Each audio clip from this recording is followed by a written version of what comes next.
Welcome back into the Big Trail Show. It's Sunday, which means another Hog Hoops report. That's Kevin McPherson. I'm Jacob Morris. And Kevin, we talk about it every single week. Recruiting never stops for the Arkansas Razorbacks. Recruiting never stops for John Calipari.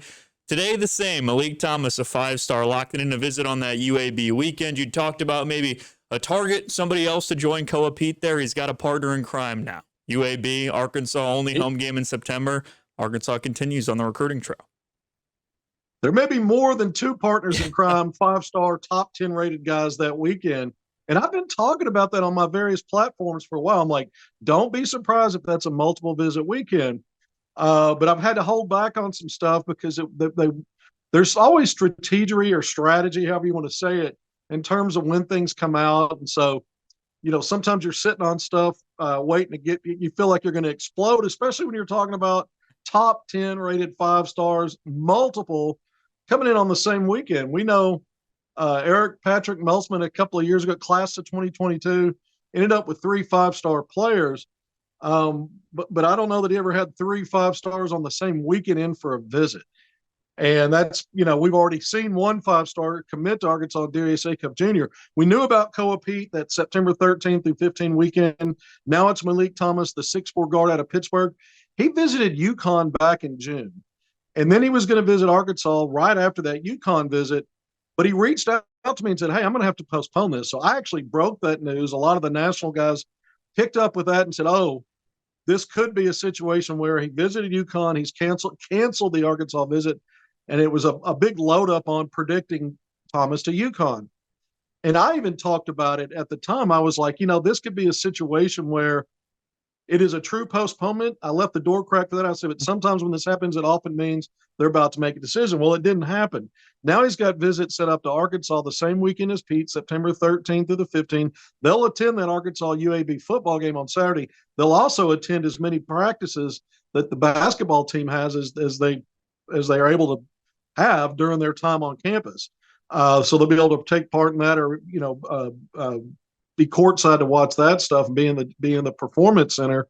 But you may also have now Malik Thomas. I covered him. I watched him play multiple games back in May in Kansas City in the Nike EYBL event. I've seen him play a lot live stream on top of that, but just a smooth, long, athletic, skilled guard. And I think he's a shooting guard. I think he'd be a very good complement with Darius Acup Jr. as the lead guard. I've talked about that as well. Both of them are prolific scorers, but I think they can come together and play and complement each other in the backcourt. Obviously, Koa Pete's a 3-4 combo forward, but there's a third player, and I reported and tweeted this out during the week, Jacob, that also I was green lighted to go ahead and put this out. The player hasn't formally put out a list yet. He's told one national analyst, look, I haven't actually scheduled visits yet. What I'm told, he just hasn't released them yet. Chris Sinak Jr., the chart climber, stock riser, 6'10" forward center. He's from Baton Rouge originally. He'll play at Link Prep, Link right up there in Branson, Missouri, an easy get to from that campus to Fayetteville. But I'm told he's also planning to visit that weekend. Now, again, he's telling others that he hasn't set any visits yet. I've got a good source that says it's right now, it's that weekend, unless something changes. Things change in recruiting. But another top 10 rated 5-star. Some services have him inside the top between 10 and 15. One or two has him in that top 10. But, you're talking about, again, 3 guys, all 5 stars, right at or hovering around that top 5 ranking. Koa Pete, composite national number 5.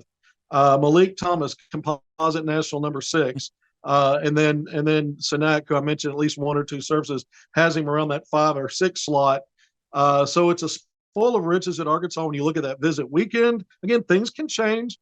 Sinak could, we saw something similar, by the way, with Malachi Marino. His recruitment was a little bit quiet relative to Arkansas and Calipari once Calipari made the job change. He put out a finals list. Arkansas was on it. Then it got out he was going to visit October 4th. And then quickly I found out, no, that's actually not going to happen. I reported that. And sure enough, never made it to Arkansas's campus, ended up committing to the home state school, Kentucky. So we'll keep an eye on Chris Sinak Jr. I think LSU's in the lead there. I think Kentucky's in the mix for him, but Calipari's looks like he's getting him on campus. So, really right now, the confirmed part is the Malik Thomas.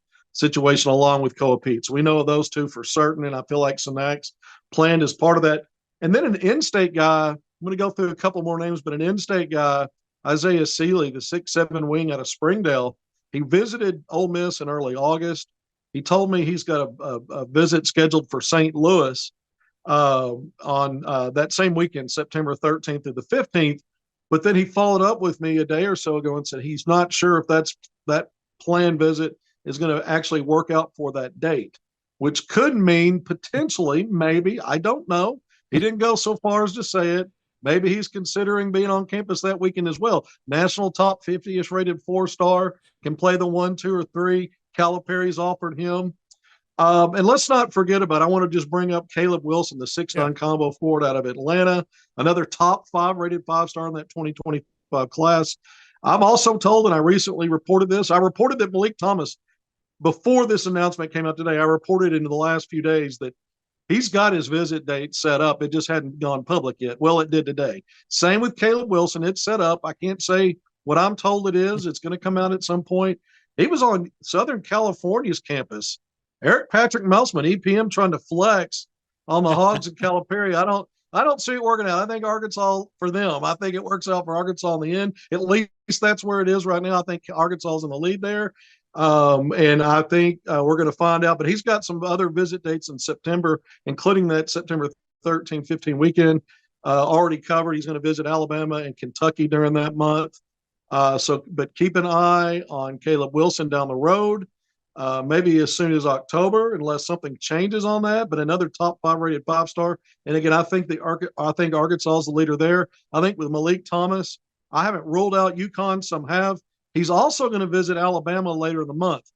There's an interesting dynamic going on here with these guards. It was thought when Arkansas landed Acuff that would push out guys like Malik Thomas. You're looking at Kansas. Kansas is likely going to get Darren Peterson, another top 3 rated 5-star, a guard.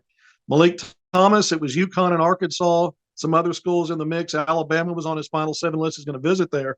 But Alabama's been trying to land Jasper Johnson, the Kentucky native, another 6'4", 6'5" guard who's going to play at Overtime Elite next year. Well, now it's looking like maybe Kentucky keeps him. Well, Kentucky was trying to get either him or maybe a Caden Lewis. But a Caden Lewis has been in the wheelhouse with UConn. So UConn's dealing with that and Malik Thomas.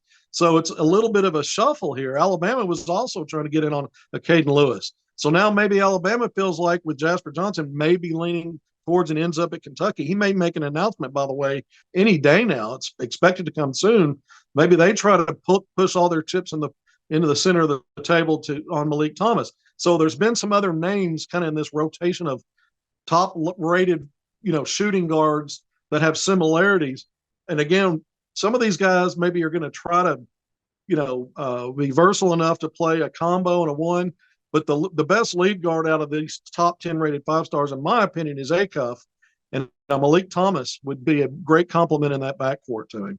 Yeah, absolutely. I think sometimes it's easy to forget just how much of a domino effect this stuff is, right? To your point, where it's, everybody has set who they're targeting, and it's similar to the coaching carousel in a lot of ways, right? A guy goes one place and all of a sudden that affects 8 schools away, the guard or whoever it is that they might be looking for. But regardless of that UAB weekend, I know people will be focused on the gridiron, but right now, shaping up to have what? Let's do the math. 3 5-stars, so that'd be 15 stars.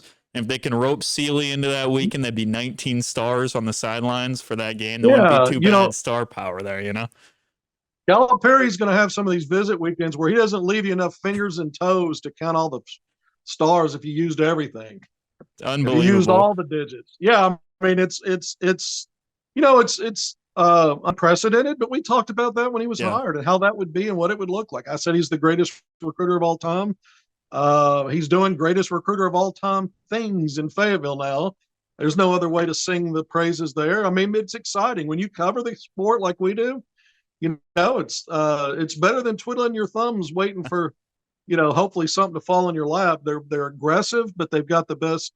To me, they've got the best process, and I hear it over and over again now that he's at Arkansas and we cover him. And so to me, recruiting became its own sport years ago.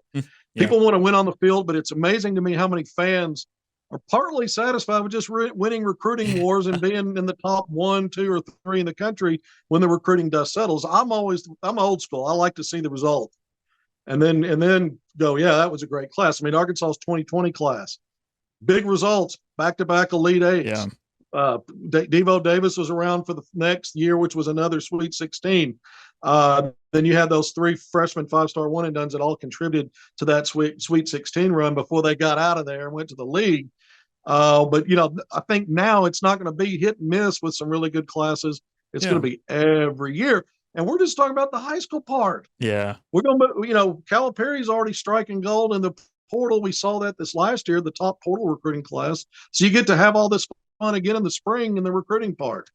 Yeah. It's a whole lot of fun, nonstop, 365 days a year with recruiting now. But hey, speaking of results on the court, we're going to get some early results week 1 of the season. Baylor, November 9th, coming out here for the Hogs. Heck of a scheduling matchup, something that we had talked about. Where might they go with this extra game that they have on the schedule? You talked about Dallas, and sure enough, you mentioned Baylor, and sure enough. Yeah. So it's the Hogs and Bears, week 1. Heck of a coaching matchup, heck of a program matchup. Should be a lot of fun for Razorback fans, for Bears fans, for college basketball fans as a whole. No doubt about it. And look, when we talked about it, Arkansas's got a couple of Big Ten matchups on neutral sites, Illinois, Michigan. They're at Miami ACC for that challenge. Yeah. And I kept saying, well, Dallas regional game. I'd like to see Arkansas play against a Big 12 school. It's the best conference, in my opinion, in college basketball consistently. And who are the teams that are always at the top of that league? It's Kansas, Baylor, and Houston. Yeah.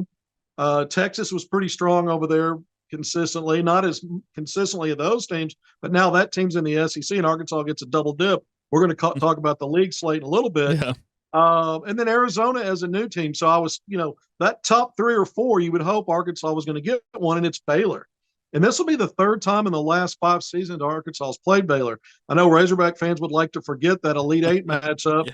The Bears were on a mission. They beat it was mostly blowout wins. Yeah. We saw that with UConn the last couple of years. We saw it with Baylor for that season. Arkansas played within the closest final margin of any team in that NCAA tournament. And remember, J.D. Notae got in foul trouble and fouled out. Arkansas was right there, and that kind of hurt the Razorbacks in that game. And then 2 years ago, you had the very last Big 12 SEC challenge. Arkansas was at Baylor, another tight game, went to the wire. Arkansas had its chances to win, lost that game in a close one.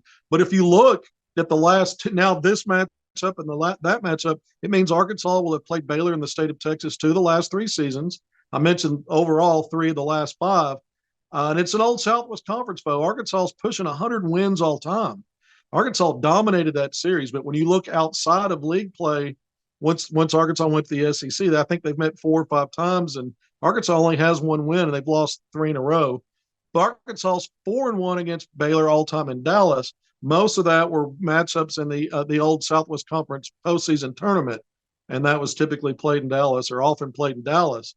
And then the other thing I look at in these last 2 matchups, the last Big 12 SEC Challenge and the one that's upcoming November 9th, is you got a lot of 5-star players. Not only, I mentioned the 3 one-and-dones Arkansas had 2 years ago. Nick Smith Jr. was not playing in that game. It was in January, and he still wasn't back from injury. He would rejoin the team later. But you had Anthony Black and Jordan Walsh, and matching up against Keontae George, one of the top 5-star players from the Dallas area at Baylor, who's had a great rookie season last year for the Utah Jazz. We're going to have something similar. Arkansas's got its 3 5-stars. You got Boogie Flan, Carter Knox, Billy Richmond, and VJ Edgecombe for Baylor. Look out for this guy. He's one of the top 3, 4, 5 player incoming freshmen in the country. Just had a brilliant postseason all-star circuit. He is a what I call a utility belt kind of player. He's got a lot of goodies in the bag. He projects to be plus or elite defensively, good on offense, athletic, strong, high floor IQ. So you're going to see a battle of 5-stars again in this matchup. And of course, both teams have a lot more than that. Langston Love, a 6'4" guard, averaged double figures for Baylor last year. He's been around the college game for a while. He was teammates with Pro Hog Moses Moody back at Montverde Academy a few years ago. It tells you how young Moses Moody was when he got in the NBA, because he's going into into season 4 in the league. But yeah, you've got some other players that have come in to Baylor through the transfer portal. Jeremy Roach, Hawk fans remember him at Duke, was on that Duke team that beat Arkansas in the Elite Eight, went on to the Final Four 3 seasons ago. He's at Baylor. He transferred in the offseason. Omir Norshad, the 6'7" forward that spent 2 years at Arkansas State, averaged a double-double there. Then the last 2 seasons to average a double-double at Miami and helped the Hurricane get to a Final Four 2 years ago. He's a rebounding machine. Obviously, he's averaged a double-double every season, 4 years in college at the mid-major level and the high-major level in the ACC. So Baylor's not short on a loaded team, but I think Arkansas also has a loaded team. We've talked about it a lot. It'd be that's going to be a fun game. And you mentioned it's week 1 of college basketball season. It actually opens on that Monday. November 9th is a Saturday. On Monday, November 4th, teams can start playing games. I have a suspicion Arkansas is going to have at least one game under its belt, and probably only one unless they jam in a couple there at home before going on Saturday to Dallas. But I think at least one game we'll see pop up for the Hogs. Yeah, and something to watch with that, too, is Arkansas fans would always travel well for that game, but that's also a bye week for football. So it works perfect with they're going to pack that place. It's going to be a fun atmosphere. I mean, it's obviously Baylor, Arkansas fans are excited for that one, but that is, I saw some national person tweet it. I mean, that is one of the marquee games, and you talk about Scott Drew and John Calipari week 1. That's pretty exciting, but speaking of scheduling, we talked about it last week as well. We got the SEC slate as well. So we get when Arkansas has its kind of main matchups, and finally, this season is kind of starting to take place, and a lot of interesting matchups throughout that SEC slate for the Razorbacks. Yeah, I mentioned Arkansas's got the home and away with Texas. Yeah. The season opens, at Tennessee on the road. So that's going to be a tough one. I think the first 7 games line up, however, Jacob, for Arkansas to finally start league play on a winning note. Finally. It hasn't happened in a while. In fact, it's not only not happened, it's not been one of those, where you're glad to be 2-3 or 3-4. It's been 1-6s and 1-5s and 0-3s and 2-4s. I mean, it's not been pretty. The easier way to say that's been downright ugly. Yeah. But I think Arkansas's got a chance to soar early. First 7 games, I could see 6-1 and 5-2. You start at Tennessee. That's going to be a tough one. That's going to be really one of the front runners in the league. That Tennessee's going to be strong again. But then you come home, Ole Miss and Florida. Those aren't slouches either, but you get them at Bud Walton Arena. Then you go on a back-to-back in some order. I think LSU and Missouri. That's LSU manageable. Then Missouri. Yep. Well, LSU and then Missouri. That's manageable. I'm not predicting a sweep, but if you're going to see a sweep on the road in this league, that might be the easiest path. And then you come home for 2 more games, Georgia and Oklahoma. No team in the SEC is a pushover typically. Missouri was bad last year, but typically, so we'll see. But I think those first 7 games, Arkansas's got a real chance again to be 6-1, 5-2. Even if you're 4-3, that's better than what you've seen. I think it'll be a little better than that. Then you've got a brutal 6-game stretch after that. You go on the road to Kentucky. You get a week off after Oklahoma on January 25th, February 1, a Saturday in Rupp Arena, Kentucky. I don't know if there's enough superlatives to really build that up. I mean, that place is going to be wild, national, everyone across NBA folks are going to be paying attention to that. The people it's, and it's going to be beyond the sport itself because Calipari's a brand name, as is Kentucky basketball. So there's a lot of storylines there. And of course, Calipari, 6 of his top 9 guys are guys that half of them were Kentucky Wildcats last year. Mm-hmm. The other half of those 6 were players signed or committed to Kentucky and Calipari before he came to Arkansas. So 6 of Arkansas's top 9 rotation have are Kentucky, some Kentucky influence or involvement there. There's a million storylines again. And I just, I think it's interesting. But then after that, you go back on the road, and that's the first matchup at Texas. Midweek game, Tuesday or Wednesday at Texas after playing at Rupp. And then you come home and you get Alabama, the number one. All in one they'll week. Have some preseason national number 1 rankings. It's just all in one week. Loaded. Okay, then after that, you get LSU at home, but bam, you're right back on the road. 2-game road swing. Guess what? You get A&M and Auburn. Those are both teams that are going to be projected top 3, 4, 5 in the SEC. So you've got a 6-game stretch where LSU looks like, you're glad to have that LSU game at Bud Walton Arena because the other 5 games, 4 of them are on the road, and you get Alabama at home. So that's a brutal stretch. And then I think there's a soft landing in the Yeah. final 5 games, potentially, because I think in that stretch you've got Texas at home. I think you're getting Missouri at home. You've got South Carolina and Vanderbilt on the road. Those won't be easy. And then you come back home for Mississippi State. Chris Jans' team is always physical and grinding kind of games typically. But I think still that sets up for Arkansas to get out of that brutal stretch and maybe kind of build some momentum in terms of wins. Yeah. Again, I'm not saying they won't win their share. If Arkansas goes 3-3 in that 6-game stretch in the middle there, that brutal part, I mean, that's like going 6-0 in other, relative to some other games you could have played, or 5-1 or 4-2. So 3-3 would be great. I think Arkansas could land with a 4-1 or 3-2 to finish. But I see Arkansas again. I said it before. This is a team to me preseason should be ranked 10th to 15th nationally, my opinion. And I also think when you look at the SEC top 3 or 4 projection wise, I'll be surprised if I see preseason stuff where Arkansas is outside the top 5 of the SEC. I've got them in the 3 to 4 range. But again, when I look at that schedule, I think the first 7 games and the final 5 games could really build up some wins there. So I think 14-4 is probably a high-end projection, best case scenario, and maybe 13-5 is a little more realistic. And I think 12-6 will still get it done in terms of a good seeding in the NCAA tournament and a good finish for Arkansas, which didn't have one last year, losing record overall, second worst, or near the bottom of the SEC in the bottom 3 or 4. I don't know if they had the second where I can't remember now. It was bad. It was awful. I think this is a bounce back season. I think Cal gets it done. And then we're going to pay attention to the part of March that matters to everybody, the big dance. Let's see what happens there, right? Yeah. I think you hit the nail on the head in terms of how the schedule sets up. You get kind of as slow of an introduction as you're going to get. It's still SEC play off the rip. And then it's the landing area, the back part of the schedule is what I was looking at.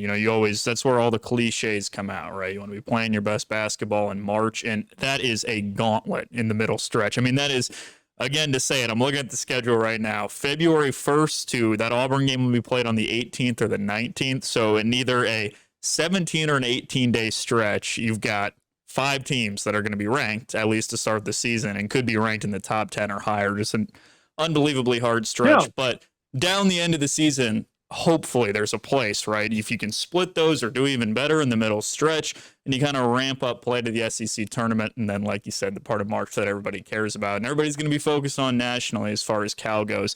I like the way it sets up. It's just you might have to close your eyes a little bit in the middle of February there. That is a crazy stretch. February 1st to February 19th I couldn't believe it when I looked at the slate.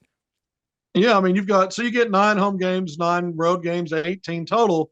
5 of those 9, the majority of them are really, just brutal. At Tennessee, at Kentucky, at Texas A&M, who gets everybody back for the 14th season under Buzz Williams. And but they're always tough in league play. I mean, they're going to be projected again, top 3 or 4. And then at Auburn. So 5 of those 9 road games are just skull crushers for most programs. I think Arkansas is going to have some success in there. I think there'll be some success in those road games. I don't know how much. I don't think Arkansas is going to go over. I don't want to jinx it, so I'll stop there. At home, you've got that big Bama matchup. You don't really have any what looks like marquee games now. There's always surprises. Chris Beard at Ole Miss. Pay attention to that now. When we look at that in year 2, you get that game right after Tennessee at home, early. After Tennessee on the road, you get Ole Miss at home. Florida under Todd Golden. He's done an excellent job there. Another NCAA tournament-ish looking team now, going into it projection-wise like Ole Miss, is game 3 at home. But outside of Bama, there's really, and then Texas, just because of the rivalry. We'll see how good Texas is this year. I think there's good pieces on that team. I'm not sold on the program and the culture there and all that yet. I think they've underachieved since Beard left. But maybe Texas will be good in an NCAA tournament team. You get them twice, but one of those at home. There's just not a lot of sexy home matchups other than Bama. And you look on the road, and all those fan bases are going, "Damn, this is sexy. Calipari in our house, we're going to chew him and those hogs up." That's how they're looking at it. So, I have faith in what Calipari's built in that roster. Just having covered those players and seen these guys at all levels, for going back the last few years, obviously not the NBA level, talking high school and college. So I think Arkansas is built to weather some of that storm. I'll put it that way, Jacob. Yeah, it's the back-to-back road games that get you. When you talk about in the span of 4 or 5 days at Kentucky and then at Texas, and then in a span of 3 or 4 days at A&M, at Auburn, right? Those are the games that we'll see. You got to prevent those from snowballing. It's a tough draw in the middle of the season, but an exciting slate regardless, especially with the non-conference stuff coming along. Anything else you want to hit before we go, Kevin? Not really, other than it was a really big news week for Razorback basketball. When you start talking schedule stuff, that Baylor game league, we knew the league matchups. Now we know the day. The matchups are always intriguing. I thought Arkansas and Kentucky, we've talked about it, should play twice annually every year, home and away. Has to be. That's the best branding the league could do, and they just don't do it. They haven't done it. Arkansas's only had home and away with Kentucky 3 times since joining the SEC back in 91, 92. I mean, that's absurd. It's malpractice, but whatever. So we knew the matchups, but to see how these matchups fall, the dates they fall, and when you play teams, makes a big difference. And in terms of how you view it. And so I was glad to see that. And then this recruiting stuff. I mean, look, man, this play. I mean, Calipari is a rock star. He calls Arkansas a blue blood program. We know he's a blue blood coach. Where can this go? Again, everything can be great, but the ultimate measurement is March. Yeah. And that's where he's still got more to prove since he's still in the coaching game. He didn't retire from Kentucky. He just moved the headquarters like he talked about. So the headquarters need to, puzzle over what about March with the Razorbacks now. Yeah. I think it's going to be good. I do. Yeah. A lot of fun, a lot to look forward to. And I feel like I say this every week, but we're now just about almost 2 months away from basketball season, which is pretty darn exciting. That's going to do it for this week's Hog Hoops Report. That's Kevin McPherson. I'm Jacob Morris. More Pig Trail Show coming up on the other side of the break.